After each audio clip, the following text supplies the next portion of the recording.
সামনে মাহে রমজান মাস আসতেছে, রমজান মাসে গরিবদের প্রতি একটু নজর দিও, রমজান মাসে গরিবদেরকে একটু ইফতার দিও, রমজান মাসে গরিবদেরকে একটু সাহারি করায়ও, রমজান মাসে দানের হাতটাকে লম্বা কইরো, কারণ আমার আল্লাহ তাআলা রমজান মাসে দানের হাত লম্বাকারীদেরকে অধিক পরিমাণ বরকত দান করে, অধিক পরিমাণ সওয়াব দান করে। নবী আমার বলে দুনিয়ার রমজান মাসের মধ্যে কোন সম্পদওয়ালা অথবা আল্লাহর কোন বান্দা যদি কোন রোজাদারকে যদি সম্ভব হয় একটা খেজুর দিয়া, যদি সম্ভব না হয় এক গ্লাস দুধ দিয়া, যদি সম্ভব হয় তাহলে যেন এক গ্লাস পানি দিয়া হলো ইফতার করায়, ব্যক্তির ইফতার করানোর কারণে ওই ব্যক্তি যত সওয়াব পাবে, বান্দা ইফতার করানোর কারণে তার সমপরিমাণ সওয়াব পাবে। কিন্তু রোজাদারের আমলনামা থেকে একটা ফোঁটায় রোজার সওয়াব কমতি হবে না। প্রিয় মুসলমান, এই জন্য যদি তোমার রুহ নেওয়া আটকাইতে চাও, ডান হাত দিয়া এলাকার গরিবদেরকে ইফতার সামগ্রী বিতরণ করো, এলাকার গরিবদেরকে যাকাত দিও, এলাকার গরিবদেরকে তোমার দানের টাকাগুলা দিও। কিন্তু আমাদের দেশের মুসলমানেরা গরিব দুঃখীদেরকে টাকা পয়সা না দিয়া রমজান মাস আসলে উমরা করার জন্য মক্কা মদিনা চলে যায়। না না না, আগে এলাকার গরিবদের প্রতি নজর করো, এলাকার গরিবদেরকে দেখে রাখো, এদেরকে একটু দান করো, এদেরকে একটু সদকা করো, রমজান মাসে এদের প্রতি একটু রহমতের হাত বুলিয়ে দাও। আপনারা বলেন, এই রমজান মাসে রোজাদারদেরকে ইফতার দিলে, গরিবদেরকে দান করলে, যাকাতের টাকাগুলা বিলিয়ে দিলে আমার আল্লাহ তাআলা আমাদেরকে বরকত দিতে পারে কি পারে না? প্রিয় মুসলমান, আর দুই নম্বর যেই কথা বলেছিলাম, এই কপাল দিয়া সেজদা দেওয়ার কথা, তোমরা সেজদা দিও, সেজদা দিলে আল্লাহ তাআলা তোমাদেরকে অসংখ্য বরকত দান করবে। এটার একটা মহামূল্যবান সুযোগ আসতেছে আগামী 3 তারিখ শবে বরাত। এই শবে বরাতের রাতে বেশি বেশি করে মাগরিবের নামাজের সময় গোসল করে মসজিদে চলে যাইবা। বলে হুজুর কেন? শবে বরাতের রোজাগুলা মা বোনেরা আগের দিন দ্বিতীয় 2 তারিখ ফেব্রুয়ারির, 3 তারিখ ফেব্রুয়ারির, 4 তারিখ ফেব্রুয়ারির, এই 3টা দিন শবে বরাতের রোজাগুলা রাখবা। নফল রোজা, নফল রোজা। কারণ কি জানো? এই রোজাগুলার মাধ্যমে আল্লাহ তাআলা আইয়ামে বীজের রোজা কবুল করবে, নফল রোজা কবুল করবে। শুধু তাই না, তাই না, আর যদি ওই গভীর রজনীতে আমার আল্লাহ তাআলার কাছে সেজদা দিয়া মস্তক অবনত করতে পারো, আমার আল্লাহর বান্দা যদি সন্ধ্যা থেকে সকাল পর্যন্ত, সুবহ সাদিকের আগ পর্যন্ত শবে বরাতের রাতে আল্লাহর কাছে কান্নাকাটি করে, নামাজরত অবস্থায় থাকে, কোরআন তেলাওয়াত অবস্থায় থাকে, আমার আল্লাহ তাআলা আসমানের উপরি ভাগের মধ্যে প্রথম ভাগে আয়েশা ডাকতে থাকে, কে আছো আমার কাছে? তোমার রিজিক নাই, আমি আল্লাহ তাআলা তোমার রিজিক দান করব। কে আছো আমার কাছে? তোমার অভাব আছে, আমি আল্লাহ অভাব দূর করে দিব। কে আছো রোগ মুক্তি চাও? আমি আল্লাহ তাআলা লাইলাতুল বরাতের উসিলায় তোমাদেরকে রোগ মুক্তি দান করব। কে আছো দুনিয়ার জমিনে? আমি আল্লাহর কাছে চাইবা। সন্ধ্যা থেকে সকাল সুবহ সাদিক পর্যন্ত ফেরেশতারা শুধু ডাকতে থাকে বান্দারে দেওয়ার জন্য, কিন্তু আমরা বান্দারা চাই না। শবে বরাতে কোন রকম ওয়াজ মাহফিল করে বাড়িতে যা ঘুমায় না, না না, সারা রাত পর্যন্ত শবে বরাতে আল্লাহর কাছে কানবা, কবর জিয়ারত করবা, কোরআন তেলাওয়াত করবা, দেখবা আমার আল্লাহ তাআলা অসংখ্য বরকত, অসংখ্য নিয়ামত তোমাদেরকে দান করে দিবে। শুধু শবে বরাত এগুলা করবা না। আমরা সুন্নিরা যারা শবে বরাত আসলে হালুয়া রুটি মানুষের বাড়ি বাড়ি দেই, আমরারে বেদাতি বেদাতি বইলা সোশ্যাল মিডিয়ায় দেখবেন মৌলভী সাহেবরা খেপায়। বাংলাদেশে এমন কোন মায়ের সন্তান জন্ম নেয় নাই শবে বরাতে হালুয়া রুটি খাওয়াটা না যায় একটা হাদিসের কাউল দেখাইতে পারবে। বলে হুজুর কি বলেন? হ্যাঁ হ্যাঁ হ্যাঁ, খাবার খাওয়ানো এটা সুন্নাহ, সুন্নাহ, সুন্নাহ, আমরা সুন্নাহ মনে করে খাওয়াই। বলে হুজুর কি বলেন? হ্যাঁ হ্যাঁ হ্যাঁ, এরা কিপটা মানুষ, এ মৌলবীরা নিজে মানুষকে খাওয়ায় না, আর যারা খাওয়ায় এটাও পছন্দ করে না। এরা কিপটা বিদায়, বকিল বিদায় মানুষকে খাওয়ানিও বন্ধ করাইতে চায়। সাবধান, সতর্ক, বাতিত্বতা বন্ধন তৈরি হবে। শবে বরাতে হালুয়া রুটি বানাইবা, বাড়ি বাড়ি মহিলারা 8-10 জন মিলা একসাথে রুটি বানায়া, হালুয়া বানায়া বাড়ি বাড়ি বন্টন করবা। এটা সুন্নিয়তের ঐতিহ্য, শবে বরাতে মুসলমানের ঐতিহ্য, এটা বন্ধ করা যাবে না। এটার মধ্যে অসংখ্য বারাকা আছে, অসংখ্য রহমত আছে। শবে বরাতে বেশি বেশি করে ইবাদত করলে আপনারা বলেন ইবাদতের বরকত দিতে পারে একজন, তিনি কি? আল্লাহ নামে এও কীর্তনি করে কয়, জোরে কোন তিনি কে? আমি আল্লাহর কোরআন থেকে আপনাদের কাছে বলেছি, ইন্নাল্লাযীনা আমানু ওয়া আমিলুস সলিহাতি উলাইকা হুম খায়রুল বারিয়া। আল্লাহ তাআলা কোরআনুল কারীমের মধ্যে বলেছেন, নিশ্চয় যাহারা ঈমান আনয়ন করে এবং নেক আমল করে এরাই হলো দুনিয়ার সবচাইতে ভালো বন্ধু। এখন আমাদের সমাজে আমাদের বন্ধু হয় এলাকার যেটা গাঞ্জুটি, এটা সবচাইতে ভালো বন্ধু হয়। কথা কোন না ঠিক কিনা? এলাকার মধ্যে যেটা মদ করে নেশা করিয়া বা কর ফেন্সিডিল কর, এটারে মানুষ বন্ধু বানায়। যদি প্রশ্ন করা হয় কেন তারে তোমরা বন্ধু বানাইলা, জবাব দেয় আমার সঙ্গে এলাকার কেউ যদি লাগতে আসে, ঝগড়া করতে আসে, ইয়াবা করার নেশা করে একটা বন্ধু থাকলে ফোন করলে 5-10টা মোটর সাইকেল নিয়ে আরো 10-15টা ইয়াবা এদের নাক গাল মুখ পর্যন্ত ভিতরের দিকে চলে যায়। আপনারা বলেন এমন নেশা করিয়া বা সমাজে আছে না নাই? এলাকার ভাবভঙ্গিমা বলে দিবে এলাকাতে কোন ওয়াজ চলবে, এলাকার মানুষের চাল চলন বলে দিবে এলাকাতে কোন ওয়াজ চলবে। এই নেশাখোরগুলার জন্য এলাকার কলগুলা থাকে না, চুরি করে নিয়ে যায়। এই নেশাখোরগুলার জন্য মানুষের বাড়ির মিটারের তারগুলা চুরি করে নিয়ে যায়। নেশাখোরগুলা নেশা করে এসে নিজের ঘরের বউ পিটায়, নেশাখোরগুলা নেশা করে এসে নিজের মা বাপরে পিটায়। নেশাখোরগুলা নেশা করার টাকা না থাকলে ভেড়া যখন উঠটা যায় এরা মানুষের বাড়ি বাড়ি চুরি করে। আপনারা বলেন এমন নেশাখোর মন্দ মানুষ সমাজে আছে না নাই? আল্লাহর নবী আল্লাহর কোরআনুল কারীম দিয়ে কেন বললেন নিশ্চয় যাহারা ঈমান আনয়ন করে এবং নেক আমল করে এরাই হইল দুনিয়ার ভালো মানুষ, ভালো বান্দা। সাহাবায়ে কেরাম প্রশ্ন করে, ইয়া রাসূলুল্লাহ, ইয়া হাবিবাল্লাহ, আপনি নবী বলেন না কেন আল্লাহর ওই বান্দাগুলোর অবস্থাটা কেমন হবে, আর যারা ভালো বান্দা তাদের অবস্থাটা কেমন হবে আপনি একবার জানাইয়া দেন না? প্রিয় আমার এই কাকাউস এলাকার, পাঁচগাঁও এলাকার যুবক বন্ধুরা, মুরব্বী বাবার একটু অন্তরের কানটা লাগায় শুনেন বাবারা। এলাকাতে বহু মানুষ মারা যায়, কিন্তু আমরা সবাই মারা যাবো এই কথার বিশ্বাস আমাদের সবার আছে। কিন্তু মারা যাওয়ার পরে আমরা জান্নাতে যাব না জাহান্নামে যাব এটার গ্যারান্টি আমরা কেউ দিতে পারবো না। আপনারা বলেন এটার গ্যারান্টি কি আপনারা কেউ দিতে পারবেন নাকি? না না না, এটার গ্যারান্টি দুনিয়ার কোনো মানুষ দিতে পারবে না। দিতে পারবে স্বয়ং আমার আল্লাহ তাআলা, আর দিতে পারবে আকে নামদার তাজদারে মদিনা হুজুর পর নূর মুহাম্মদ মুস্তাফা আহমদ মুস্তাফা সাল্লাল্লাহু আলাইহি ওয়াসাল্লাম। জোরে জোরে বলেন সুবহানাল্লাহ। নবী আমার জানায়া দে উম্মত, এই উম্মতের দল, তোমাদের জন্য আমি নবীর গাতার থেকে একটা বাণী প্রচার করে দেই। আল্লাহ তাআলার জান্নাত সবাই পাইতে চায়, কিন্তু জান্নাত পর্যন্ত সবাই যাইতে পারে না। কারণ জান্নাত পর্যন্ত যাওয়ার অনেকগুলা স্টেশন আছে, অনেকগুলা মাকাম আছে। হুজুর কেমন স্টেশন আর কেমন মাকাম আপনি আমাদেরকে জানাইয়া দেন না। নবী আমার ডাক দিয়া বলেন, ওই জান্নাতের পূর্বে আল্লাহ তাআলা ফুলসেরাত বানাইছেন, যেই ফুলসেরাতের নিচে আমার আল্লাহ জাহান্নাম বানাইছেন। ওই জাহান্নাম আর ফুলসেরাতের আগে আমার আল্লাহ তাআলা মিজান নামক একটা পাল্লা লটকাইছেন। ওই মিজান নামক পাল্লার আগে আমার আল্লাহ তাআলা হাসরের ময়দানটারে সুন্দর করে সাজাইছেন। ওই হাসরের ময়দানটারে আমার আল্লাহ তাআলা সাজায়া, এলাকার মানুষ যারা তোমরা শুনতেছো মনোযোগ দিয়া শুনবা, হাসরের ময়দানের আগে আল্লাহ তাআলা বান্দার জন্য একটা মাকাম রাখছে। যে মাকামটার নাম হলো বরজক, যে মাকামটার নাম হলো কবর, যে মাকামটার নাম কবর। আপনারা বলেন ওই কবরে আমাদের সবার যাওয়া লাগবে কি লাগবে না? ওই কবরের পূর্বে বর্তমানে আমরা যেই দুনিয়াতে বসবাস করি ওই দুনিয়াটার নাম হলো আলমে দুনিয়া। এই আলমে দুনিয়া, হায়াতে দুনিয়ার মধ্যে আমরা যারা বসবাস করি, নবী আমার বলেন উম্মত, ও উম্মতের দলেরা, আলমে দুনিয়া এবং বরজকে আলম, এই দুইটা আলমের মাঝখানে আমার আল্লাহ তাআলা এমন একটা জায়গা রেডি করে রাখছেন যে জায়গাটার নাম হলো সাকরাতুল মাউতের বিছানা। আমার কাকাউসের মানুষ, পাঁচগাঁওয়ের মানুষ, অন্তরের কান লাগা শোনো, শামীম দাদার তোমাদের এলাকা আসবে কিনা এটার গ্যারান্টি আমি দিতে পারবো না। তবে আজকের বয়ান থেকে যদি তোমরা কিছু শিক্ষা না নিতে পারো, মন্দ কপাল, মন্দ কপাল, মন্দ কপাল। ওই সাকরাতুল মাউতের বিছানাটার মধ্যে প্রমাণ হয়ে যাবে। আজকে যে ভান্ডার শরীফের মাহফিল করতেছেন আপনারা, অনেক মানুষ ভান্ডারীদেরকে বন্ধ বইলা খেপায়, অনেক মানুষ মন্দ বইলা খেপায়। আরে নিন্দুকেরা নিন্দা করে, নিন্দুকেরা নিন্দা করে, নিন্দা করা স্বভাব তার, নিন্দা করলে কি ক্ষতি আমার?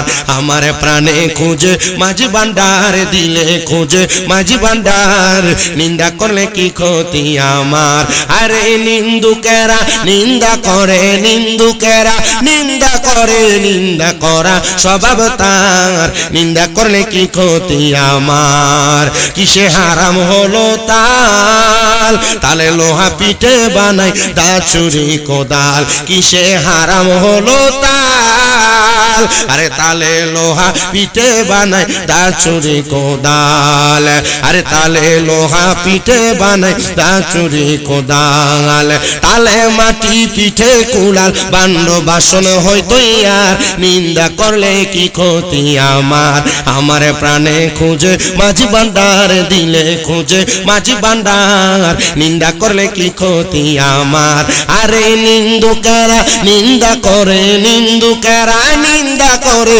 নিন্দা করা স্বভাব তার নিন্দা করলে কি ক্ষতি আমার দেখো খোদার তৈয়ার ঢোল দুনিয়াময় চামড়া চানি ভিতরে তার খোল দেখো খোদার তৈয়ার ঢোল দুনিয়ায় তার দুনিয়াময় চামড়া ছানি ভিতরে তার খোল হায়রে নানা শব্দে বাদ্য বাজে শুনতে লাগে চমৎকার নিন্দা করলে কি ক্ষতি আমার আমার প্রাণে খুঁজে মাঝি ভান্ডার দিলে খুঁজে মাঝি ভান্ডার নিন্দা করলে কি ক্ষতি আমার হায়রে নিন্দুকেরা নিন্দা করে নিন্দুকেরা নিন্দা করে নিন্দা করা স্বভাব তার নিন্দা করলে কি ক্ষতি আমার শোনো যত বন্ধুগণ নিন্দুকেরে তোমরা কবু ভেব না দুশ্মন শোনো যত বন্ধুগণ আরে নিন্দুকেরে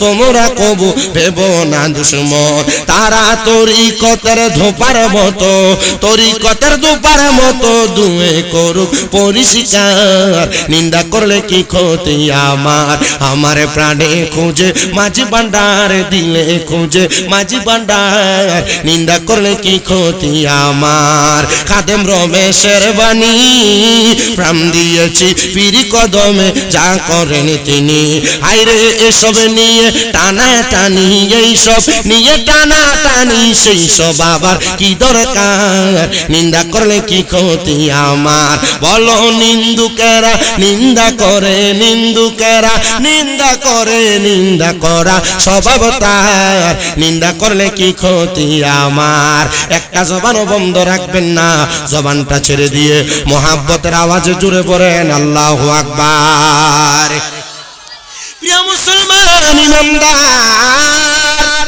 আমি যেই কথা বলতেছিলাম কয়েকটা মাকামের কথা বলেছিলাম আল্লাহ তাআলা জান্নাত সাজাইছেন বড় সুন্দর কইরা জান্নাতের আগে ফুলসেরাত ফুলসেরাতের নিচে জাহান্নাম জাহান্নামের আগে মিজান মিজানটা যে জায়গায় সেই জায়গার নাম হাসরের ময়দান হাসরের ময়দানের আগের যেই জায়গা সেই জায়গার নাম কবর কবরের আগের যেই জায়গা ওই জায়গার নাম হলো মাকামে দুনিয়া এবং আলমে বরজখ এই দুইটা জায়গার মাঝখানে হলো সাকরাতুল মাউতের বিছানা ওই সাকরাতুল মাউতের বিছানার মধ্যে প্রমাণ হয়ে যাবে তরিকতওয়ালারা জান্নাতি না তরিকত সারারা জান্নাতি বলে হুজুর কেন কারণ তরিকত আমাদেরকে ইহদিনাস সিরাতাল মুস্তাকিম সহজ সরল পথ জান্নাতের পথ দেখায় প্রমাণ হয়ে যাবে জান্নাতি কে আর জাহান্নামী কে এবার আপনারা বলেন জান্নাতি কারা তাদের পরিচয় আমরা জানতে চাই কি চাই না প্রিয় মুসলমান কাউসের পাঁচ গাঁয়ের মানুষ একটা মানুষ যখন মারা যাবে যদি মানুষটা মুমিন হয় যদি মানুষটা ইমানদার হয় যদি মানুষটা জান্নাতি হয় ওই জান্নাতি মানুষটার জন্য আমার আল্লাহ তাআলা মহামূল্যবান পুরস্কার রেডি করে রাখছে হুজুর কেমন মহামূল্যবান পুরস্কার রেডি করে রাখছে একবার আমরা জানতে চাই আরে আমি জানাই না নবী আমার জানায় আমার আল্লাহ তাআলা যখন দুনিয়ার কোন মানুষ তৈরি করেন নাই আমার আল্লাহ তাআলা শাজরাতুল ইয়াকিন নামক একটা গাছ লাগায় রাখছেন লামকানের মধ্যে যেই গাছটারে কেউ কেউ বলেন তওবা নামক গাছ ওই শাজরাতুল ইয়াকিন আর তওবা নামক গাছে ততগুলা পাতা আছে দুনিয়াতে যতগুলা বান্দা আছে পাঁচ গাঁয়ের প্রত্যেকটা মানুষের নাম ওই শাজরাতুল ইয়াকিন গাছের পাতার মধ্যে লেখা আছে চুনারুঘাট হবিগঞ্জের সোনার বাংলাদেশের সারা বিশ্বের যত মানুষ আছে প্রত্যেকটা মানুষের নাম আজম ওই শাজরাতুল ইয়াকিন নামক গাছের পাতার মধ্যে লেখা আছে, মুসলমান ওই গাছের পাতাটা যখন ঝরে পড়ে যাবে, ওই পাতা ঝরে পড়ে যাওয়ার সাথে সাথে আমার আল্লাহ তাআলা ওই বান্দাটার সামনে মালাকুল মউত আজরাইলকে পাঠিয়ে দিবে। আজরাইল কিন্তু সবার সাথে সব রকম আচরণ করবে না। আজরাইল দুই শ্রেণীর বান্দার সাথে দুই রকম আচরণ করবে, যারা তরিকতওয়ালা, যারা নামাজি, যারা রোজাদার, যারা মুত্তাকি, যারা ফরেজগার, যারা ইমামদার, যারা দান সদকাকারী, মা বাবার পাগল, ওই বান্দাদের সামনে আজরাইল এক রকম আচরণ করবে। আর যারা বেঈমান, বেআমল, বেনামাজি, যারা তরিকতকে অস্বীকার করে, এদের সাথে আজরাইল করবে আরেক রকমের আচরণ। বলে হুজুর কি বলেন? হ্যাঁ, কেমন আচরণ একটু শোনো। আমরা যারা তরিকতওয়ালা, আমরা তরিকতওয়ালাদের আচরণের ব্যাপারে শুনবো। আল্লাহ তাআলার ফেরেশতা মালাকুল মউত আজরাইল যখন একটা বান্দার সামনে চলে আসবে, বান্দার সামনে আসার সাথে সাথে আমার আল্লাহ তাআলা ওই বান্দার সামনে দুইজন রহমতের ফেরেশতা পাঠিয়ে দেয়। ফেরেশতারা বান্দাটার সামনে আইসা যখন দাঁড়ায়া যায়, ওই বান্দাটা ফেরেশতাদের সুঘ্রাণ পাইতে পাইতে বান্দা ঘুমায়া যায়। আজরাইল আলাইহিস সালাতু ওয়াস সালাম ওই বান্দাটার সামনে যখন আইসা দাঁড়ায়া যায়, ওই বান্দাটার সামনে দাঁড়ানোর সাথে সাথে বান্দাটার বুকটার মধ্যে হাতটা রাখে। আজরাইলের তাবা বড় ভয়ঙ্কর। বলে হুজুর কেন ভয়ঙ্কর? কারণ আজরাইল যখন আদম তৈয়ার করার জন্য দুনিয়াতে হাত বাড়ায় মাটি নিয়ে গেছে, একটা খাবলা দিয়া আজরাইলে 40 মণ মাটি নিয়ে গেছে। ওই 40 মণ মাটি যে হাতের মধ্যে আটে, ওই হাত কিন্তু ছোট হাত না। ওই হাতটা আপনার আমার বুকের মধ্যে রাখলে আমাদের বুকটা চ্যাপটা হয়ে যাবে, আমাদের বুকটা মাটির সাথে দুলিশাত হয়ে যাবে। ওই আজরাইল যখন বুকের উপরে হাতটা রাখে, আমার নবী নিজে ঘোষণা করে, তার কাছে মনে হবে পৃথিবীর সবচাইতে বড় পাহাড়, বড় পাথর মনে হয় তার বুকের উপরে চাপিয়ে দেওয়া হয়েছে। প্রিয় মুসলমান, আমার কাকা উসের বাবা, পাঁচগাঁওয়ের মানুষ, শুনো, অন্তরের কানটা লাগে শুনো। এবার যখন আজরাইল বান্দার সামনে আসবে, আপনার আমার বুকটার ভিতরে যখন হাতটা রাখবে, বুকের মধ্য থেকে আজরাইলকে জবাব দেওয়া হবে, আজরাইল এই বান্দার বুক দিয়া তুমি রূহ কবজ করতে পারবা না। বলে কেন রূহ কবজ করতে পারবো না? বলে বান্দার বুক ভরা আল্লাহ এবং তার রাসূলের প্রতি ঈমান আছে, এই জন্য বান্দা রূহ কবজ করতে পারবা না। ও আল্লাহ,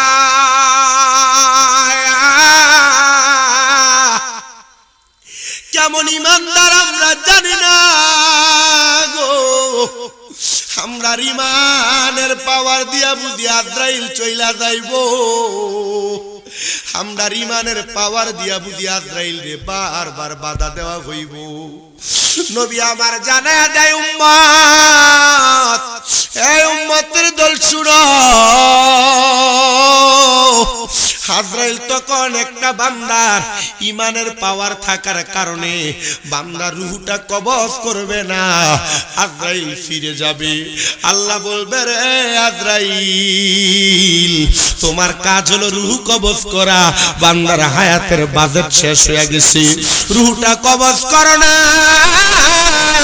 আজরাইল রূহ কবজ করবে না গো। কেন কবজ করবে না? কারণ বান্দার ঈমানের দুইজন ফেরেশতা বান্দার রূহটা কবজ করতে দিবে না।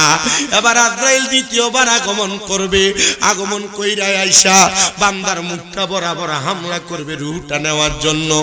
আজরাইল এবার জবাব পাবে, কপাল থেকে আওয়াজ আসে, রে বান্দা, হে ফেরেশতা, এই বান্দার রূহ তুমি কপাল দিয়া নিতে পারবা না।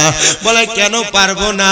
বলে বান্দার এই কপালের মধ্যে আল্লাহ নবীর প্রতি প্রেম আছে, ভালোবাসা আছে, এই জন্য বান্দার কপাল দিয়া রূহ নিতে পারবা না। কাকাউস পাঁচগাঁওয়ের মানুষ, তোমরা যারা এই কপাল দিয়া সেজদা দাও না, তোমরা যারা নামাজ পড়ো না, তোমরা যারা কপাল দিয়া মাওলার সেজদা দিয়া সুবহান রাব্বিয়াল আলা বইলা ডাকো না, তোমরা বড় কষ্ট পায়া মরবা। আর যারা সেজদা দেয়, নামাজ আদায় করে, মসজিদের মধ্যে যায় তাদের মস্তক অবনত করে, আমার আল্লাহ তাআলা ওই সেজদাকারী বান্দাদের রূহ নিতে আজরাইলকে বাধা প্রদান করবে। আজরাইল দ্বিতীয়বার রূহ নিতে পারবে না, ফিরে যাবে রে, ফিরে যাবে। এবার তৃতীয়বার ওই বান্দাটার সামনে আজরাইল আবার আসবে, আইসা বান্দার ডান হাত বরাবর হামলা করবে বান্দার রূহটা কবজ করার জন্য। যখন ডান হাত বরাবর হামলা করবে আজরাইলকে ডাক দিয়া বলা হবে, আজরাইল ডান দিক দিয়ে তো মুমিন বান্দার রূহ নিতে পারবা না। বলে কেন পারবো না, কেন পারবো না? বলে বান্দার ডান হাত বরাবর তার মা বা দান এবং সদকা আছে, এই জন্য বান্দার ডান হাত দিয়ে রূহ কবজ করতে পারবা না।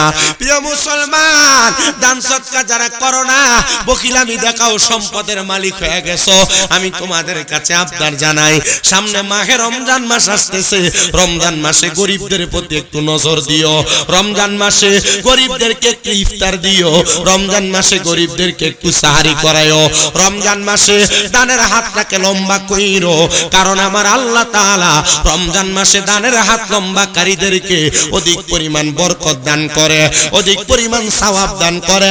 নবী আমার বলে, দুনিয়ার রমজান মাসের মধ্যে কোন সম্পদওয়ালা অথবা আল্লাহর কোন বান্দা যদি কোন রোজাদারকে যদি সম্ভব হয় একটা খেজুর দিয়া, যদি সম্ভব না হয় এক গ্লাস দুধ দিয়া, যদি সম্ভব হয় তাহলে যেন এক গ্লাস পানি দিয়া হলো ইফতার করায়, ব্যক্তির ইফতার করানোর কারণে ওই ব্যক্তি যত সওয়াব পাবে, বান্দা ইফতার করানোর কারণে তার সমপরিমাণ সওয়াব পাবে। কিন্তু রোজাদারের আমলনামা থেকে একটা ফোঁটায় রোজার সওয়াব কমতি হবে না। প্রিয় মুসলমান, এই জন্য যদি তোমার রূহ নেওয়া আটকাইতে চাও, ডান হাত দিয়া এলাকার গরিবদেরকে ইফতার সামগ্রী বিতরণ করো, এলাকার গরিবদেরকে যাকাত দিও, এলাকার গরিবদেরকে তোমার দানের টাকাগুলা দিও। কিন্তু আমাদের দেশের মুসলমানেরা গরিব দুঃখীদেরকে টাকা পয়সা না দিয়া রমজান মাস আসলে উমরা করার জন্য মক্কা মদিনা চলে যায়। না না না, আগে এলাকার গরিবদের প্রতি নজর করো, এলাকার গরিবদেরকে দেখে রাখো, এদেরকে একটু দান করো, এদেরকে একটু সদকা করো, রমজান মাসে এদের প্রতি একটু রহমতের হাত বুলিয়ে দাও। আপনারা বলেন, এই রমজান মাসে রোজাদারদেরকে ইফতার দিলে, গরিবদেরকে দান করলে, যাকাতের টাকাগুলা বিলাইয়া দিলে আমার আল্লাহ তাআলা আমাদেরকে বরকত দিতে পারে কি পারে না? প্রিয় মুসলমান, আর দুই নম্বর যেই কথা বলেছিলাম, এই কপাল দিয়া সেজদা দেওয়ার কথা, তোমরা সেজদা দিও, সেজদা দিলে আল্লাহ তাআলা তোমাদেরকে অসংখ্য বরকত দান করবে। এটার একটা মহামূল্যবান সুযোগ আসতেছে আগামী 3 তারিখ শবে বরাত। এই শবে বরাতের রাতে বেশি বেশি করে মাগরিবের নামাজের সময় গোসল করে মসজিদে চলে যাইবা। বলে হুজুর কেন?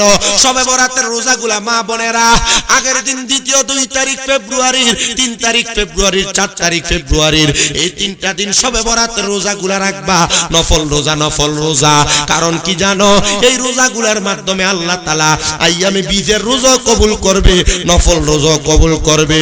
শুধু তাই না, তাই না, আর যদি ওই গভীর রজনীতে আমার আল্লাহ তাআলার কাছে সেজদা দিয়া মস্তক অবনত করতে পারো, আমার আল্লাহর বান্দা যদি সন্ধ্যা থেকে সকাল পর্যন্ত, সুবহ সাদিকের আগ পর্যন্ত শবে বরাতের রাতে আল্লাহর কাছে কান্নাকাটি করে, নামাজরত অবস্থায় থাকে, কোরআন তেলাওয়াত অবস্থায় থাকে, আমার আল্লাহ তাআলা আসমানের উপরি ভাগের মধ্যে প্রথম ভাগে আয়েশা ডাকতে থাকে, কে আছো আমার কাছে? তোমার রিজিক নাই, আমি আল্লাহ তাআলা তোমার রিজিক দান করব। কে আছো আমার কাছে? তোমার অভাব আছে, আমি আল্লাহ অভাব দূর করে দিব। কে আছো রোগ মুক্তি চাও? আমি আল্লাহ তাআলা লাইলাতুল বরাতের উসিলায় তোমাদেরকে রোগ মুক্তি দান করব। কে আছো দুনিয়ার জমিনে? আমি আল্লাহর কাছে চাইবা। সন্ধ্যা থেকে সকাল সুবহ সাদিক পর্যন্ত ফেরেশতারা শুধু ডাকতে থাকে বান্দারে দেওয়ার জন্য, কিন্তু আমরা বান্দারা চাই না।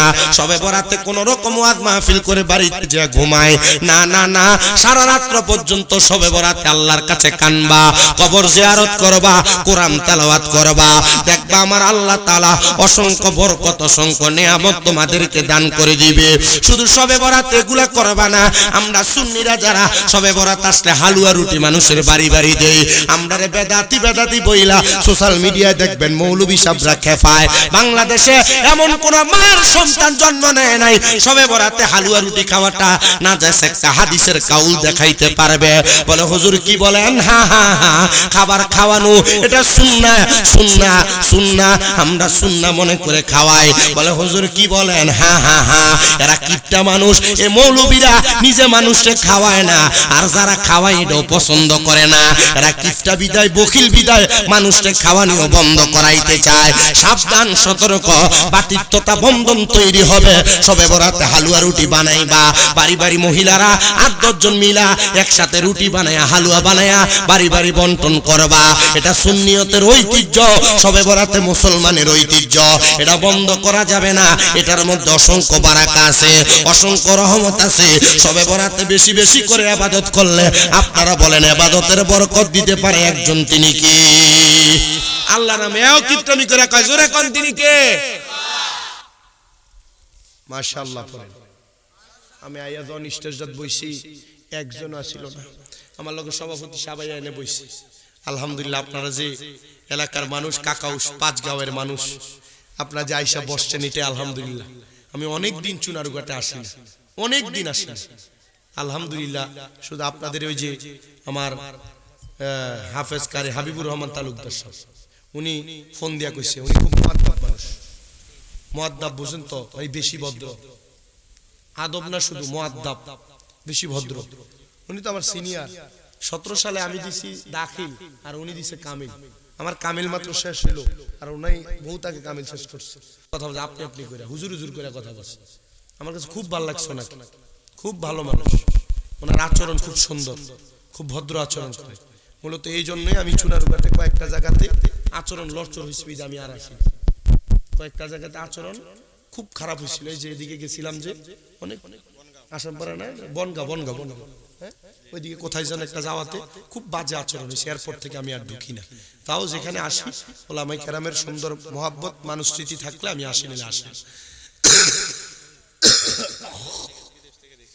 আমার খুব কষ্ট হয়, কারণ আমি আপনাদের 6টা মাদ্রাসা চালাই। মাদ্রাসাগুলো চালাইয়া আমার পড়ালেখা প্লাস আমার আম্মাটা আজকে 9 মাস অসুস্থ, এগুলো মেনটেন কইরা আমি কুমিল্লার বাইরে হইলে আমার খুব কষ্ট হয়ে যাবে। তো বুঝে আপনাদের এলাকায় আসছি, আপনারা যেভাবে উদার্তভাবে আইসা বসছেন, আমার কাছে খুব ভালো লাগতেছে। আল্লাহ কবুল করুক। দেখছেন আমি যে মনে হয় যে 2-3 দিন খাইছে না, হ্যাঁ 8-10 দিন ধরে খাইছে না। হ্যাঁ ঠিক আছে, আপনার মা তুই ঠিক আছে। আমার সভাপতি সাহেব যে গরুর গোশত রাইন দেখা পাইছে আমরা না, আমার গলা আমারও ভাঙ্গা ছিল, আমার গলা মাশাআল্লাহ যে সাইরে দিছে না বন, এখন তো টনটনায়া বাজে। হ্যাঁ না, মোমবাতি কইতো কইতো না, আচ্ছা জিতা কইতো এটা। আচ্ছা আল্লাহ কবুল করতো। ডাইন হাত তুলা জোরে কোন আল্লাহু আকবার। এটা আমি নির্বাচনী মাত, তাকবীর, এটা আরো মাইক গলা, মারহাবা কোন। আহলে সুন্নাত ওয়াল জামাত জিন্দাবাদ, আহলে সুন্নাত ওয়াল জামাত জিন্দাবাদ, জোরে আলী শামীম রাজা আল কাদরি সাহেব জিন্দাবাদ। আলহামদুলিল্লাহ পড়ে। আর আমার আবার একটা সব, আমি রাজনৈতিক মাতি না স্টেজে। আমি যদি যেমন আপনারা এনে অনেকে রাজনৈতিক মাত এই কারণে মাতি নাই, মাহফিলের ভিতরে সব দলের মানুষ বই হুজুর, ঠিক না? এজন্য আমি রাজনৈতিক মাতি না। কারণ আমি যদি যেমন মনে করেন আপনারা বিএনপি আছেন, জামাত আছেন, অনেক পার্টি আছে, আছে না, মোমবাতি আছে, বহুত লোকে তো আছে, আছে না, সবাই আছে। কিন্তু আমি যদি মাতি, কি দরকার? আপনারা ওয়াজ মাহফিল কোরআন সুন্নাহর বাগান সাজাইছেন। আমি যদি রাজনৈতিক মঞ্চ সাজাই, তাহলে আমি কি করবো? আমি এলাকাতে সুন্দর করে একটা বড় প্যান্ডেল করাবো, মাইকিং করামো, এলাকার মানুষের মাথা পিছু 500 করে টেহা দিব, 1 প্যাকেট করে বিরিয়ানি খাওয়াবো। তো না আমি আমার মার্কার কথা কইতাম, ঠিক না? তবু আমি কই না। তবে ওই আমার কাছে সালাম দিছে তাইরি হুজুর আপনারা, তো অন্য ভাত্তিরে সালামও নিয়েন, ওনার সালামও নিয়েন, যেহেতু আমরা সুন্নি মানুষ, ঠিক না? আল্লাহ কবুল করুক। আমিন জোরে কই না বেড়াই। আরে বাবা, আপনারা যে আমিন আসতে কোন জোরে কোন, ইতা আমার সমস্যা না। আমি চোখ বন্ধ করে ওয়াজ ধরলে এমাদাতে হেমাদা যায় ফসায় যায়। কিন্তু আপনারা যদি মইরা যান গা, মইরা গেলে জান্নাত পর্যন্ত যাওনের একটা লাইন করন লাগতো না? কথা কই না, লাগবনি? তো জান্নাত পর্যন্ত যাওনের লাইনটাতে তো ঢুকছিলাম। আজরাইল আলাইহিস সালাতু ওয়াস সালাম একটা মানুষের সামনে আইবো, রূহ কবজ করব। আমি আপনাদের কাছে কইছি কপাল আর এই জায়গার ডাইন হাতের কথা, আর এক জায়গা বাকি। কারণ যারা মুমিন বান্দা, যারা নামাজি বান্দা, যারা মুত্তাকি বান্দা, যারা ফরেজগার বান্দা, যারা আল্লাহওয়ালা বান্দা, বান্দা যারা আল্লাহ এবং তার রাসূলের পাগল, এদেরকে রূহ যখন কবজ করা হবে, এদের কাছে আজরাইল আলাইহিস সালাতু ওয়াস সালাম এমনি এমনি আসবে না, আজরাইল সাইরি বাড়াইবো, কিন্তু কোন মুমিনের রূহ আজরাইল নিতে পারবে এমন কোন সাধ্য আজরাইলের নাই। তবু আসতে কারণ না মুমিন না তো। বলে হুজুর আপনি আমাদেরকে মুমিন না বললেন? হ্যাঁ মুমিন না। কেন? মুমিন হলে এক ওয়াক্ত নামাজ ছাড়তো না, মুমিন হলে সুদ খাইতো না, মুমিন হলে ঘুষ খাইতো না, মুমিন হলে পরের বেড়ির দিকে তাকাইতো না, মুমিন হলে রাস্তাঘাটে গালিগালাজ করতো না, মুমিন হলে মানুষকে অপব্যবহার করতো না, মুমিন হলে মানুষের টাকা মেরে খাইতো না, মুমিন হলে সুদের টাকা ঘুষের টাকা খাইতো না। আর আমরা সমাজের মানুষের সুদখুরটিরে দইরা মসজিদের সভাপতি বানা, আমাদের সমাজের মানুষের সুদখুর গুলার দইরা মসজিদের সেক্রেটারি বানা, আমাদের সমাজের মানুষের সুদখুর ঘুষখুর গুলার দইরা এলাকার ভিতরে সর্দারের মাতাব্বর বানা।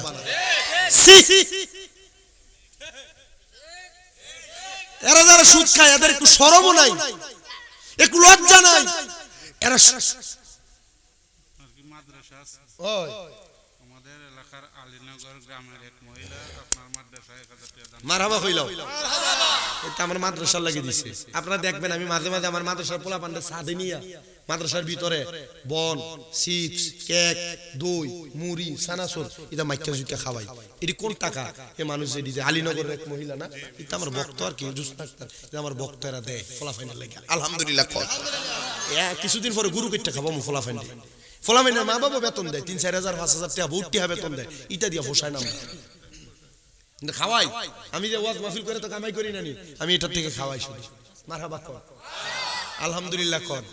আল্লাহ তাআলা সামর্থ্য দিলে কয়বার আমি নিয়ত করছি প্রতি বছর একবার যাইতাম, এটা 40 বার কর। মারহাবা কইলাও, আর জোরে কইলাও মারহাবা। আমি গেছি, এই যে আমার চুলটি লম্বা ছিল না, একবার আওনে কইয়া আল্লাহ হুজুর আপনার চুল আসতে দিয়ে বালা লাগছিল, এখন যে বালা লাগে না। আমি কইছি বাপরে, আমি তো মক্কা মদিনা যাই আইছি, চুলটি কাটছি। আমি আমার নবীজির দরবারের কাছে চুলটিরে মুঠ করে ধরে কইছি ইয়া রাসূলুল্লাহ, এই চুল রাখার কারণে মানুষ আমার বন্ড কয়, বেদাতি কয়।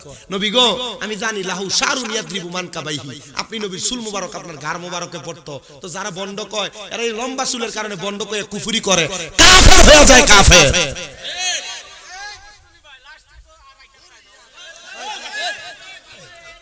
আরে মা ঠিক আছে, লাস্টে আর আইতাম ফারি আর না ফারি তামাইতে দিয়া যাই গিয়া। আল্লাহ কবুল করেন, জোরে বলেন আমিন।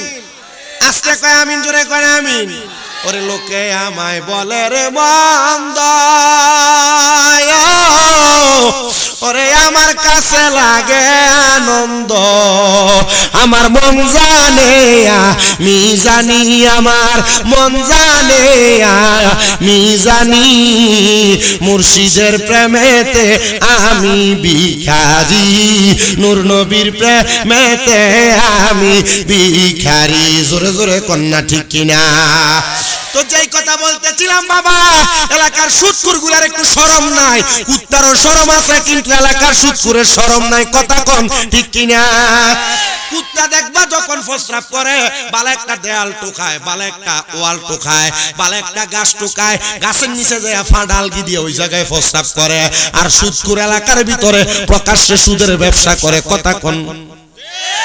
অনেকটি ঠিক কয় না, জোরে চিন্তা করে হুজুর ঠিক গেলে কার থেকে হলাত তুমি লাগে ঠিক কয় না।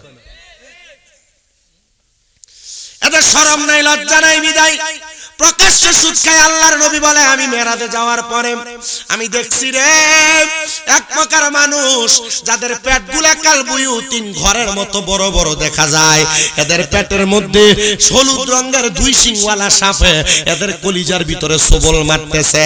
সাহাবায়ে কেরাম বলে নবী, ওগো মায়ার নবীজি আপনার কাছে জানতে চায়, আপনি বলেন না এরা কারা? আল্লাহর নবী কয় টাকা দিয়া টাকা বাড়ায় যারা, মানে সুদে টাকা লাগায় যারা, এদেরকে বলা হয় সুদখোর। আগে তো বেড়া মানুষ সুদ খাইতো, এখন আবার বাড়ি বাড়ি বেরিয়ে তো সুদের ব্যবসা করে। আসেন অভাব প্রিয় মুসলমান, 500 টাকা আপনার মাদ্রাসার হাই রে কিতার ওইটা আমারে খালি হাদিয়া দিয়া তুই বাইলা দেও দেলাও দেলাও আরো থাকলে দেলাও, পুরো আস্তা সুনার উগার দেলাও আমারে, এটা আমারে না দিয়া তাইরি জুরি দিলাইও। মারহাবা কোন প্রিয় মুসলমান, আপনারা জবাব দেন সুদখোররা মরবে কি মরবে না? আস্তে কইতেছে, সুদখোররা মরবে কি মরবে না? ঘুষখোররা মরবে কি মরবে না? হারামখোরেরা মরবে কি মরবে না? চান্দাবাজেরা মরবে কি মরবে না? দখলদাররা মরবে কি মরবে না?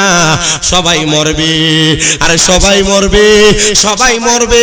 মরবে কথাটা সত্য, কিন্তু মরার সময় প্রস্রাব পায়খানা কইরা দিব, মরার সময় নাকে মুখে দিয়া রক্ত বাইর হইব, মরার সময় জিহ্বায় কামড় দিয়া মরব, মরার সময় চোখ উল্টে যাইব। খোদা কি কসম করে বলি রে আমার প্রিয় কাকাউস পাঁচগাঁওয়ের বাবারা, যদি মুমিন হও ইমানদারের রূহ বুক দিয়া নেওয়া যাবে না, কপাল দিয়া নেওয়া যাবে না, ডান হাত দিয়া নেওয়া যাবে না। এবার আজরাইলের তিনবার ব্যর্থ হইয়া যখন চলে যাবে, আমার আল্লাহ তাআলা আজরাইলের চতুর্থবার পাঠাইব। ডাক দিয়া বলবে, রে আজরাইল, ও আজরাইল, রূহ তুমি কবজ করার জন্য ডান দিক দিয়ে হাত দিছ, বুকে হাত দিছ, মুখে হাত দিছ, এখন তুমি আমার বাম দিক দিয়ে রূহ নেওয়ার জন্য চেষ্টা করো, নিতে পারবা না রে। এ আজরাইল, রূহ নেওয়া তো সম্ভব না। আল্লাহ গো, কেন সম্ভব না? কেন সম্ভব না?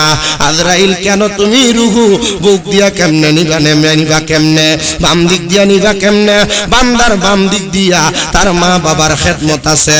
বান্দার মা বাবার খেদমত থাকার কারণে, বান্দার মা বাবার খেদমত থাকার কারণে ওই বান্দার রূহ তুমি বান্দার বাম হাত দিয়া নিতে পারবা না। বান্দা ও আমার এই কাকাউস পাঁচগাঁওয়ের মানুষ, কারণ তোমার মা বাবার খেদমত তোমার বাধা হয়ে দাঁড়াবে, তোমার রূহ নিতে পারবে না। আজরাইল দাঁড়ায়া থাকবে, ও আল্লাহ গো, বান্দার রূহটা কেমনে নিতাম? তখন আজরাইলকে বলা হবে, অপেক্ষমান থাকো, অপেক্ষমান থাকো, অপেক্ষমান থাকো। বান্দার রূহ নেওয়ার সময় বান্দা কোনো কষ্ট পাবে না, কারণ বান্দা মুমিন, বান্দা নামাজি, বান্দা দান সদকাকারী, বান্দার বাম হাতে তার মা বাবার খেদমতের পাওয়ার আছে। আমি জানি না আজকের এই জান্নাতের বাগানে কোন সন্তান তাদের মা হারায়া বসছে, আমি জানি না কোন সন্তান তাদের বাবা হারায়া বসছে, আমি জানি না কোন এতিম জানি মা বাপ দুইজনে হারায়া বসছে। হ্যাঁ, সন্তানের দল, মা বাপ কবরে তোমার কাছে ভালো লাগে না, শান্তি লাগে না, আরাম লাগে না। লাগবো কেমনে? মা বাপ দুনিয়া থেকে কবরে চলে গেছে। আগে এক বেলা ভাত না খাইলে মা বারবার কানের কাছে বলতো, পুত্রে ভাত দি খাইছস না? পেটটা দি পিঠের সাথে লাইগা রইছে। এখন মা কবরে দুই তিন বেলা খানা না খাইলে কেউ আইসা একবার জিগায় না, ফুট খানা দি খাও না? আরে জিগাইব কে? মা তো কবরে। জিগাইব কে? আব্বা তো কবরে। কিন্তু আমি জানি না এই কাকাউস পাঁচগাঁও এলাকার কত সন্তান এখানে বসছে মা বাবার মনে কষ্ট দিয়া, কত সন্তান এখানে বসছে মা বাবারে বাদ দেয় না, কত সন্তান এখানে বসছে মা বাবার কলিজাতে আঘাত দিছে, কত সন্তান এখানে বসছে ভাইয়ের বউয়ের সাথে ঝগড়া করে মা বাবার খানা জুদা করে দিছে। মা বাপরে তোমরা যারা জুদা করছো, আলাদা করছো, মা বাবা আলাদা খাওয়া লাগে, দে ফলাফান তোরার পাও আমার সামনে দে, আমি আমার জিহ্বা দিয়া তোরার পাও পরিষ্কার করে দেব। আম্মা আব্বারে খানা খাওয়ার নিয়া এলাকাতে বিচার বসে, এলাকাতে সর্দার মাতাব্বর বৈশা বৈঠক বৈশা মা বাবার খানা নির্ধারণ করে দেয়। সকালে এক ভাইয়ের ঘরে খাবে, দুপুরে এক ভাইয়ের ঘরে খাবে, রাত্রে আরেক ভাইয়ের ঘরে খাবে। কেমনে রে তোরা তোরার মা বাপরে আলাদা করে দিছ? কই মা বাপে পাঁচটা চারটা সন্তান রাইখা একা একা মা বাপ একজনের কামাই দিয়া দি চার পাঁচ বাইরে খাওয়াইছে। এখন তোরার ঘরে তোরার মা বাবার জায়গা হয় না। হ্যাঁ সন্তান, জায়গা হইব কেমনে? তোর ভিতরটা তো মোহর মানা, তুই তো জালেম হয়ে গেছ। সন্তান রে, ওই মা বাপরে যারা বাদ দাও না রে, মা বাপরে যারা কষ্ট দাও, মা বাপরে যারা খাওন দাও না, সন্তান তোমাদের পায়ের মধ্যে ধরে কই, তুমি নামাজ পড়বা কবুল হবে না, রোজা রাখবা কবুল হবে না। খোদার কসম করে বলি, আল্লাহর কাবা করে যায় হজ কইরা হযরত ওয়াদে পাথরে চুমা দিবা, তোমার জীবনের গুনাহ মাফ হবে না। কারণ একমাত্র তুমি তোমার মা বাবার কলিজাতে আঘাত দেওয়ার কারণে কত মা বাবা বালিশের সাথে মাথা লাগিয়ে লাগে কান্দে, আমার ভূতে আমার খানা দেয় না, আমার ভূতে আমার দমক দিয়া কথা কয়। কত মা বাবা কান্দে, আমার ভূতে বিয়া করার পরে এখন আর আমার আগের মতো ভালোবাসে না।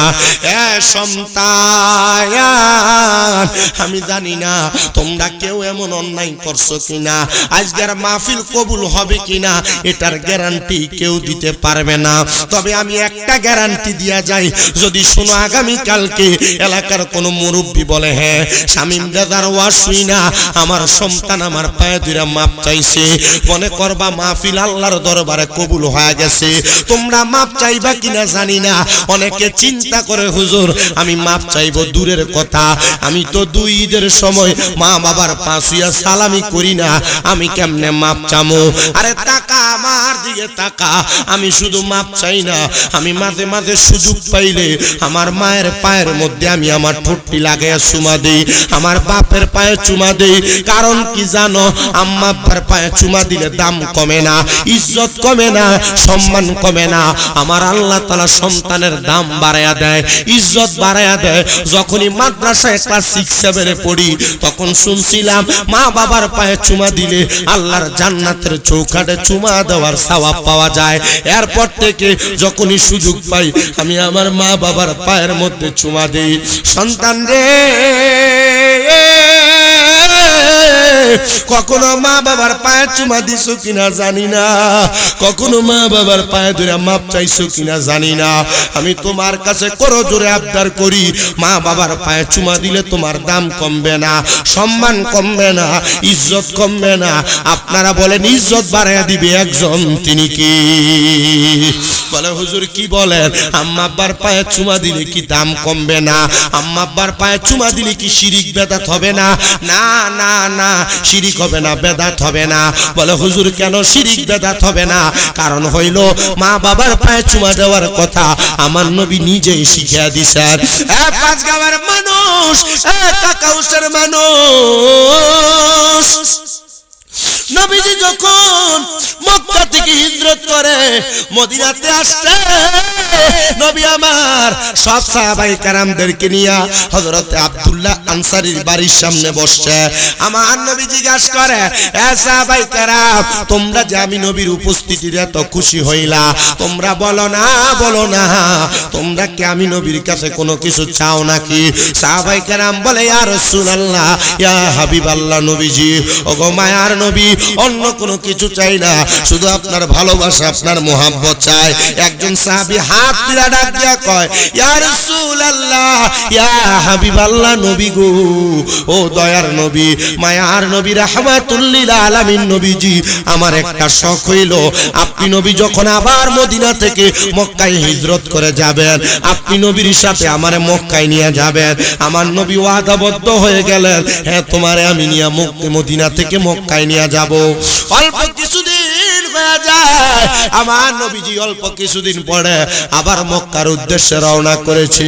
নবী যখন মক্কাতে যায়, ওই সাহাবীর কাছে কে জানি খবর দিছে, সাহাবী আমার নবী তো তোমারে ফালায়া একাই মক্কায় চলে যাচ্ছে। হাতের মধ্যে পানির একটা পাত্র ছিল, ফালায়া দিয়া দৌড়ায়া আমার নবীজির দরবারে চলে গেছে। হাতগুলা বাড়ায়া দিয়া ডাক দিয়া কয়, ফিদাকা আবি ওয়া উম্মি ইয়া রাসূলুল্লাহ, নবী গো আমার মা বাবা আপনার কদমে কোরবান হোক। ও মায়ার নবী, ও দয়ার নবীজি, আমি কি কোনো অন্যায় করেছি? আমি কি কোনো জুলুম করেছি যার কারণে আপনি একা একা মক্কায় চলে যান, আমারে আপনার সাথী বানিয়ে নেন না? নবী আমার কয়, সাহাবীরা না না না না না, আমি তো জানি তোমার বাড়িতে তোমার আম্মা জান অসুস্থ। আপনারা বলেন সন্তান দুনিয়াতে উম্মতেরা কি করে, এই খবর আমার নবীর জানা আছে না নাই? জানা আছে রে, জানা আছে। নবী আমার বলে, এ সাহাবী আমি নবী জানি তোমার বাড়িতে তোমার আম্মা যেন সুস্থ, এই জন্য আমি দয়ার নবী রাহমাতুল লিল আলামিন নবী মদিনার তাজদার নবী হুজুর নূর সাল্লাল্লাহু আলাইহি ওয়াসাল্লাম নবী তোমাকে নিয়ে আমি মক্কায় যাই না। ও নবী গো, আমি তো নিয়ত করেছিলাম মক্কা বিজয় হওয়ার পরে মক্কায় যায়া মক্কার চৌকাঠটার ভিতরে সুমা দিতাম। নবী আমার বলে সাহাবী, বাড়িতে তোমার মা কি জীবিত না মৃত? ইয়া রাসূলুল্লাহ, অবশ্যই আমার মা জীবিত। যাও বাড়িতে যাও রে, বাড়িতে যাইয়া তোমার আম্মা জানের পায়ের মধ্যে তুমি চুমা দাও। নবীজি, আমি তো আমার মার পায়ে চুমা দিতে চাই নাই গো, আমি চাইছি আমার মক্কার চৌকাঠে চুমা দিতে। আমার নবী কয় মক্কার চৌকাঠ না রে, মক্কার চৌকাঠ না, আম্মা জানের কদমের মধ্যে চুমা দিলে আল্লাহর জান্নাতের চৌকাঠে চুমা দেওয়ার সওয়াব পাওয়া যাইব। জান্নাতের চাবি আমার মা, আমাগো জান্নাতের চাবি আমার মা, বলো জান্নাতের চাবি আমার মা, আমাগো জান্নাতের চাবি আমার মা। ওরে মা যার বেঁচে নাই তার মতো দুঃখী নাই, বলো না, মা যার বেঁচে নাই তার মতো দুঃখী নাই, খালা ফুফু মায়ের মতো না, আমাগো জান্নাতের চাবি আমার মা, বলো জান্নাতের চাবি আমার মা, আমাগো জান্নাতের চাবি। ওরে ছেলে যদি যায় মারা দুনিয়া ছাড়িয়া, পশু পাখি জানার আগে মায়ে যায় জানিয়া, পশু পাখি জানার আগে মায়ে যায় জানিয়া, সেই মায়েরই কবরেতে আল্লাহ, সেই মায়েরই কবরেতে আযাব দিও না, জান্নাতের চাবি আমার মা, আমাগো জান্নাতের চাবি আমার মা, বলো জান্নাতের চাবি আমার মা, আমাগো জান্নাতের চাবি আমার মা। ওরে মা যার বেঁচে নাই তার মতো দুঃখী নাই, বলেন না, মা যার বেঁচে তার মতো দুঃখী নাই, খালা ফুফু মায়ের মতো না, আমাগো জান্নাতের চাবি আমার মা। কাকা উসপাস গাঁয়ের মানুষ, আমি জানি না কে জানি মা হারায়া বাপ হারায়া বর্ষ, আল্লাহর দরবারে দোয়া করবা আল্লাহ যেন তোমার মা বাপরে মাফ করে দেয়, মা বাবার পায়ে ধরে মাফ চাইবা, মা বাপ যেন তোমারে মাফ করে দেয়। মা বাপ মাফ না করলে স্বয়ং আমার আল্লাহ তোমারে মাফ করবে না।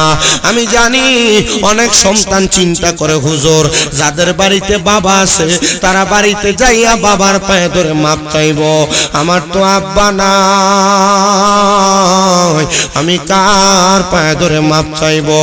অনেকে চিন্তা করে হুজুর যাদের বাড়িতে মা আছে তারা বাড়িতে যাইয়া আমার পায়ে ধরে মাফ চাইব, আমার তো মা নাই, আমার তো বাবা নাই, আমি কার পায়ে ধরে মাফ চাইব, কার পায়ে চুমা দিব? সন্তান চিন্তা করবা না। আজকের মাহফিলের আখিরি মুনাজাতের মধ্যে তোমার মা তোমার বাবার জন্য দোয়া করা হবে।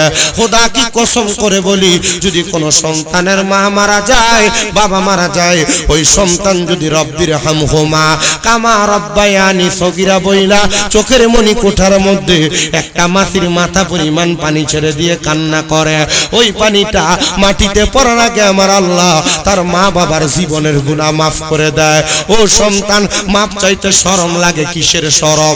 আম্মা আব্বার কাছে সন্তানের কোনো শরম নাই, লজ্জা নাই, মাফ চাইলায়ও, কারণ দুনিয়াতে কোটি টাকার মালিক হইতে পারবা, আম্মা আব্বারে কষ্ট দিলে খোদার কসম করে বলি ওই টাকা পয়সা দিয়া শান্তি পাইবা না। আশেক তো সুরে সুরে এভাবেও লেখে, বাবাকে তোমরা কাবা জানিও, মদিনা জানিও, মাকে যদি গো তারা বেঁচে থাকে। নবী বলে আমি সেবি নাই, সেবিতে পারি নাই, বলেন আমি সেবি নাই, সেবিতে পারি নাই, সেবিও আমার উম্মত, সেবিও আমার উম্মত। বাবাকে তোমরা কাবা জানিও, আরে মদিনা জানিও, মাকে যদি গো তারা বেঁচে থাকে। নবী বলেন আমি করি নাই, করিতে পারি নাই, আমি করি নাই, করিতে পারি নাই, পিতা মাতার খেদমত করিও আমার উম্মত, করিও আমার উম্মত।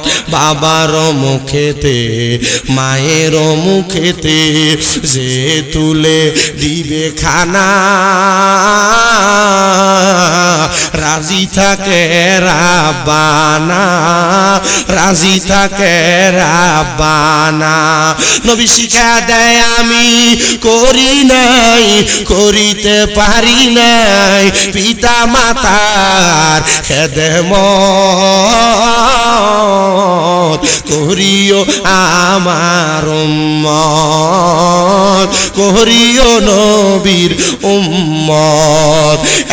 কাকাউসের পাঁচবার মানুষ মা বাপ কবরে, আব্বা বড় কষ্ট করে তোমারে মানুষ করছে, সামনে রোজার ঈদ আসতেছে, ও সন্তান রোজার ঈদে তুমি কত নতুন নতুন জামা কাপড় কিনবা, ঈদুল ফিতরে নতুন নতুন কাপড় কিনবা, নতুন পাঞ্জাবি কিনবা।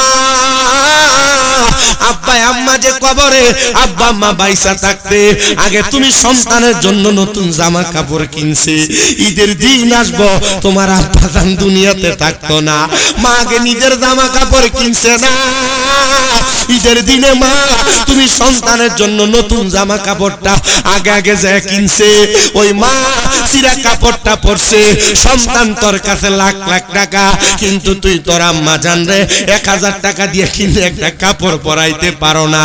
আরে পরাইবে কেমনে, মা তো কবরের বাসিন্দা।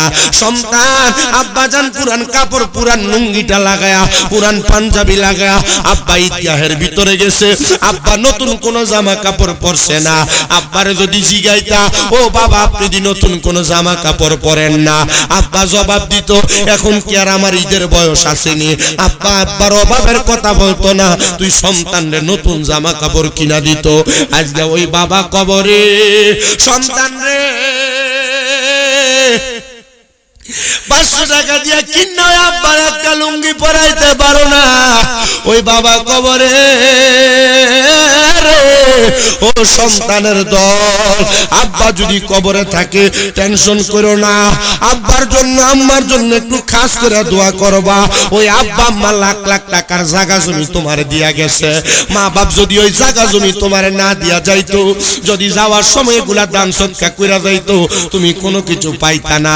যদি ভাড়া থাকতা 5 গাঁও গ্রামে, একটা বাড়ির ভাড়া থাকলে সর্বনিম্ন 5000 টাকা ভাড়া দেওয়া লাগতো। 5000 করে 12 মাসে 1 বছরে তোমার 60,000 টাকা ভাড়া দেওয়া লাগতো। মা বাপ কবরে চলে গেছে, তোমার কাছে ভাড়া চায় না, টাকা পয়সা চায় না। ওই আম্মা আব্বা যদি বাইসা থাকতো, যদি তুমি আম্মা আব্বার খাওন খোরাক চালাইতা, 12 মাসে 2000 করে ধরলে 24,000 টাকা লাগতো। ওই মা কবরে, মা তোমার কাছে কোনো কিছু চায় না।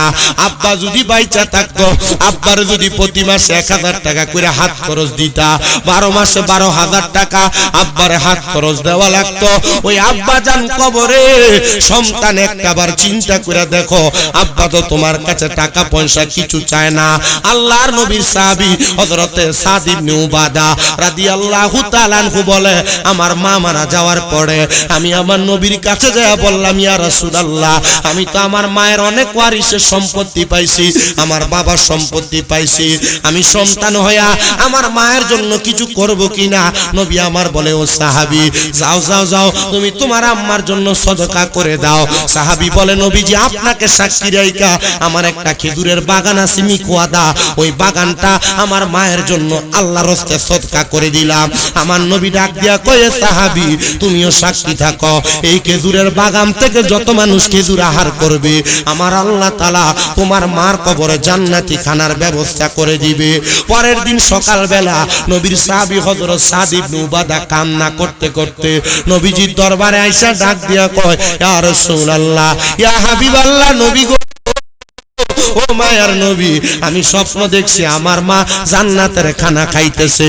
নবী আমার জিগায়, সাদ ইবনে উবাদা, তোমার মা এই কারণে জান্নাতের খানা পাইছে কারণ তোমার আম্মা জান জান্নাতের খানা পাইছে গতকালকে সন্ধ্যাবেলা তোমার মিকুয়াদা নামক খেজুরের বাগানের মধ্য থেকে ছোট ছোট দুইটা ক্ষুধার্ত পাখি একটা পাকা খেজুর ঠোকরা ঠোকরা খাওয়ার কারণে আমার আল্লাহ তাআলা তোমার মায়ের কবরে জান্নাতি খানার ব্যবস্থা করে দিছে।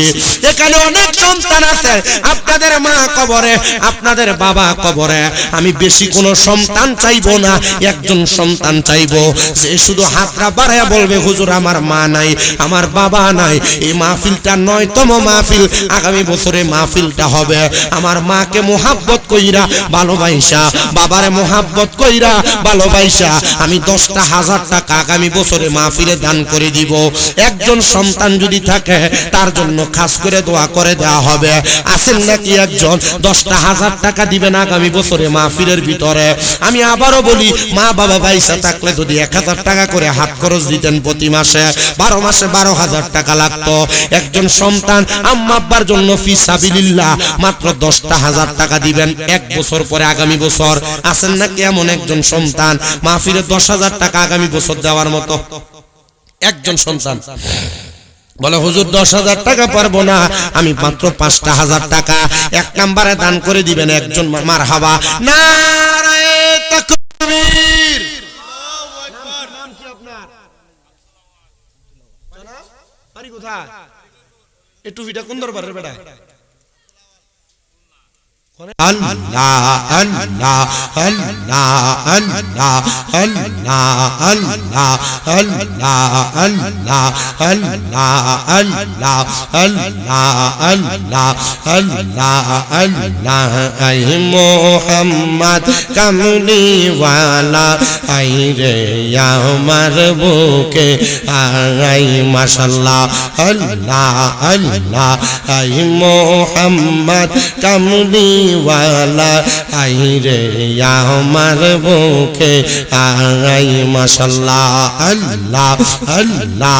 কান্দে তোমার পাগলেরা নবী, কান্দে তোমার পাগলেরা, শান্তি দাও মোর কলিজায় আই মোহাম্মদ কামলিওয়ালা আই রে আমার বুকে আই মারহাবা আল্লাহ আল্লাহ।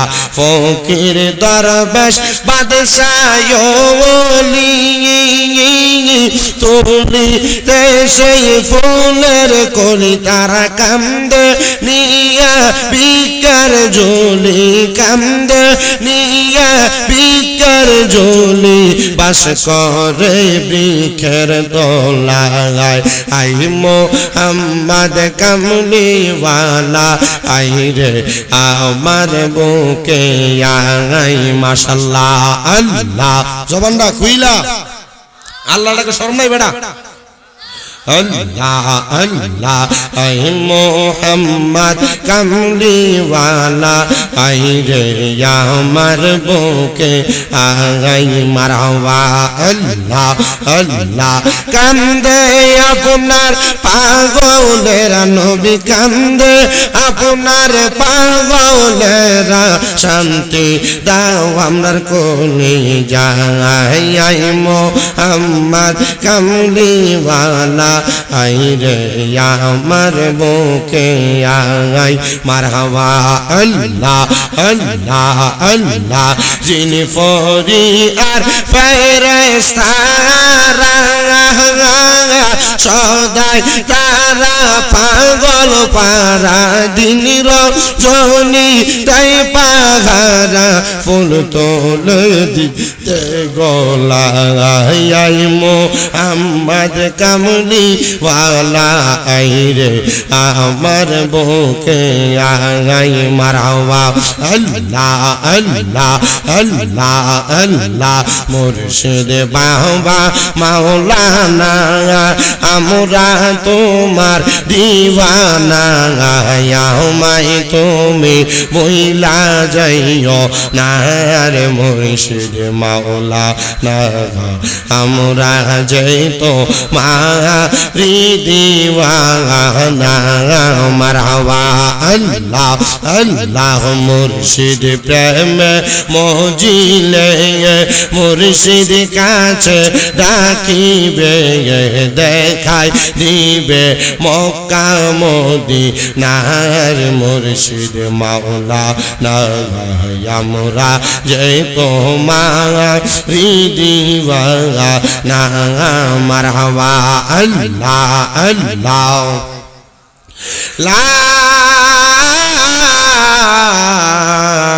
ইলাহা ইল্লাল্লাহু মুহাম্মাদুর রাসূলুল্লাহ সাল্লাল্লাহু আলাইহি ওয়াসাল্লাম আল্লাহুম্মা আমিন আল্লাহুম্মা আমিন আলহামদুলিল্লাহি রাব্বিল আলামিন আসসালাতু ওয়াসসালামু আলা রাসূলিহিল কারীম রব্বানা যালামনা আনফুসানা ওয়া ইল্লাম তাগফির লানা ওয়া তারহামনা লানাকুনান্না মিনাল খাসিরিন মাবুদু মাবুদু ও দয়াল আল্লাহ আপনি কি আসমানে না জমিনে রে আল্লাহ না পারে না দরিয়ায় এ গত জীবনে তোমার কত তালাশ করলাম সন্ধান পাইলাম না আল্লাহ বহু সন্ধানের পরে এই হবিগঞ্জ জেলার অন্তর্গত সোনারুঘাট থানাধীন কাকাউস পাঁচগাঁও গাউসিয়া সুন্নিয়া ইসলামী যুব সংগঠন এবং গাউসে মাঝবান্ডারের বক্তবিন্দুদের উদ্যোগে ৯তম সুন্নি মহাসম্মেলন সাজাইয়া আমার সঙ্গে প্রখ্যাত ওলামায়ে কেরাম দাড়ি পাকা মুরব্বী বাবারা যুবক নওজোয়ান ভাইয়েরা ছোট ছোট মাসুম বাচ্চারা পর্দার অন্তরালের আমার কত মা বোনেরা মুনাজাতের মধ্যে হাত বাড়াইছে আল্লাহ যার হাত তোমার দরবারে মায়া লাগে পছন্দ হয় ওই হাতের উসিলায় আমরা প্রত্যেকের জীবনের গুনাহ মাফ কইরা আমরারে বেগুনাহ মাসুম বান্দা বানায়া দাও এরে আমার এই কাকাউস পাঁচগাঁও এলাকার ভাই বাবারা ইয়ো কিরে ভাই দুনিয়ার কাজকর্মগুলা বন্ধ হইছে নি রে ভাই মুনাজাত হইতেছে রে এই দুনিয়াতে তোমরা চিরস্থায়ী বাসিন্দা হইয়া থাকবা না যদি আমার আল্লাহর দরবারে আমিন আমিন কইরা দুইটা হাত বাড়াইয়া দাও আমাদের বিশ্বাস আছে রে আমার আল্লাহ একটা হাত খালি ফিরাইয়া দিবে না এরে আমারে পাঁচগাঁও আশেপাশে এলাকার মা বোনেরা গো কি গো মা মাইকের আওয়াজ তোমাদের কানে যায়নি গো মা মুনাজাত হইতেছে গো মা আমার আল্লাহর দরবারে আমিন আমিন কইরা দুইটা হাত বাড়াইয়া দেও গো মা আমাদের বিশ্বাস আছে গো আমার আল্লাহ একটা হাত খালি ফিরাইয়া দিবে না মারা গো আর কতকাল দুনিয়ার রং তামাশা আড্ডাবাজি কইরা সময় কাটাইবা গো মা। মুনাজাত হইতেছে, আমিও তোমাদের মতো একটা মায়ের সন্তান। তাড়াতাড়ি ওযু বানাইয়া তোমার ঘরের একটা কন্যারে নামাজের মুসল্লাটা বিছাইয়া আমিন আমিন কইরা দুইটা হাত বাড়াইয়া দেও গো মা। জানি না গো মা, তোমরার মতো কত মা বোনেরা জানি গো অন্ধকার কবরে মুর্দা লাশ শুয়া শুয়া রইছে, আজকার মুনাজাত তার আর নসিব হইছে না। জানি না রে আল্লাহ কোন ভাই বাবা মা বোনের জন্য জানি গো এই কাকাউস পাঁচগাঁওয়ের গোরস্থানের মাটি লাফালাফি করে। জানি না রে আল্লাহ কোন ভাই বাবা মা বোনের জন্য জানি গো এলাকার বাসপুরার বাসগুলা পাইকা লালে লাল হইয়া রইছে। জানি না রে আল্লাহ কোন ভাই বাবা মা বোনের জন্য জানি গো এলাকার রাজার বাজারের কাফনের কাপড়গুলা কাইটা রেডি কইরা রাখছে। আল্লাহ পড়িয়া তোমার দরবারে তুমি দেখতেছো তোমার কোন বান্দারা দুনিয়ার কর্ম ব্যস্ততা ছেড়ে দিয়া দুনিয়ার রং তামাশা ছেড়ে দিয়া আজকের এই কাকাউস পাঁচগাঁওয়ের সুন্নি সম্মেলনে হাত বাড়াইছে। যার হাত তোমার দরবারে মায়া লাগে পছন্দ হয়, ওই হাতের উসিলায় আমরা প্রত্যেকের জীবনের গুনাহ মাফ কইরা আমরা রে বেগুনাহ মাসুম বান্দা হিসেবে কবুল ও মঞ্জুর কইরা নাও মাবুদ। আজকের মুনাজাতে কে জানি হাত বাড়াইছে, কার জানি জগতের মধ্যে আব্বা নাই, যেই বাবা রিক্সা চালাইয়া মাটি কাইটা মাথার গাম পায়ে ফালাইয়া পরের বাড়িতে বদলার কাম কইরা সন্তানরে মানুষের মতো মানুষ করার জন্য আব্বা রক্তরে পানি বানাইছে গো আল্লাহ। এমন আব্বা যাদের কবরের বাসিন্দা আব্বার কবর জান্নাতের বাগান বানাইয়া দাও আবুদ। জানি না রে আল্লাহ কে জানি হাত বাড়াইছে, কার জানি জগতের মধ্যে মা নাই। আরে মায়া যেই মারে মা কইয়া ডাকলে কলিজার আগুন ঠান্ডা হইয়া যায়, যেই মায়ের দিকে নেক নজরে তাকাইলে কবুল হজের সওয়াব হইয়া যায়। আল্লাহ এমন মাজার কবর দেশে রাইখো তোমার মায়ার নজরে, সেই মায়ের কবরেতে আযাব তুমি দিও না। দুঃখের দরদি আমার জনম দুঃখী মা। আল্লাহ যাদের মা নাই, যাদের আব্বা নাই গো তাদের আম্মা আব্বার কবর জান্নাতের বাগান বানায়া দাও। যাদের মা বাবা বেঁচে আছে হায়াতে তৈয়বা নসিব করে দাও। ও দয়াল দাদা দাদি নানা নানির বংশধর যারা কবরে তাদের কবর জান্নাত বানাও। আমরারে তুমি ক্ষমা কইরা দাও। আজকের মাহফিলে যারা টাকা দিয়া পয়সা দিয়া শ্রম দিয়া বুদ্ধি দিয়া পরামর্শ দিয়া মাইক দিয়া লাইট দিয়া প্যান্ডেল দিয়া মিডিয়ার বাইরে সহ সম্মানিত শ্রোতা মণ্ডলী যারা মাহফিলে আইসা বসছে পর্দার অন্তরালের মা বোনেরা সহ আল্লাহ প্রত্যেকের মুনাজাত তুমি কবুল আর মঞ্জুর করে নাও। আল্লাহ আমার অনেক প্রবাসী ভাইরা দোয়া চাই, প্রত্যেকের খাস দোয়াগুলা কবুল ও মঞ্জুর করে নাও। বিশেষ করে মাহফিলের সম্মানিত সভাপতি বীর মুক্তিযোদ্ধা শেখ মোহাম্মদ মহিবুল হোসেন সাহেব, উনি ওনার কলিজার টুকরা সহধর্মিনীর জন্য দোয়া চাইছে, সন্তানদের জন্য দোয়া চাইছে। আল্লাহ এমন প্রত্যেকের দোয়াগুলা কবুল আর মঞ্জুর করে নাও। ও দয়াল মরণ দিবা দুঃখ নাই, তবে বেঈমান বানায়া মরণ দিও না। মরণের আগে বারবার মক্কা মদিনা তাওয়াফ জিয়ারত নসিব করায়া আখিরি জবানে মধুর কালেমা পড়াইয়া দিয়েন লা ইলাহা ইল্লাল্লাহু মুহাম্মাদুর রাসূলুল্লাহ সাল্লাল্লাহু আলাইহি ওয়াসাল্লাম। একটা জবানও কেউ বন্ধ রাখবেন না, জবান ছেড়ে দিয়া মুহাব্বতের আওয়াজে জোরে জোরে পড়েন আলহামদুলিল্লাহ।